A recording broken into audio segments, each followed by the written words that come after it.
मोठ्या बातमी आहे काँग्रेस आणि ठाकरे गटाच्या वादाची। तर मुख्यमंत्री पदावरून संजय राऊत आणि काँग्रेस आमदार विकास ठाकरे यांच्यामध्ये जुंपल्याचं पाहायला मिळालंय।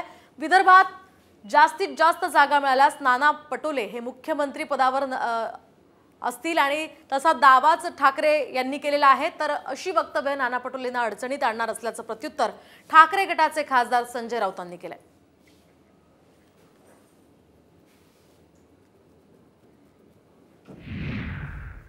नानाभाऊ पटोले विदर्भातनं नेतृत्व करत आहेत, त्यांची मेहनत आहे आणि विदर्भाने जर काँग्रेसला भरभरून जागा दिल्या तर नैसर्गिक क्लेम त्यांचाच राहणार आहे आणि हा नैसर्गिक क्लेम राहिल्यावर आम्ही सगळे विदर्भवासी राहुल गांधीजींना साकडं घालू आणि नानाभाऊंसाठी ते खेचून आणू। शिवसेनेला मुख्यमंत्रीपद दिलं नाही तर आम्ही हिसकावून घेऊ। राष्ट्रवादी सुद्धा असं म्हणत नाहीये की आम्हाला जर मुख्यमंत्रीपद मिळालं नाही तर आम्ही हिसकावून घेऊ। त्याच्यामुळे ज्या नेत्याच्या संदर्भात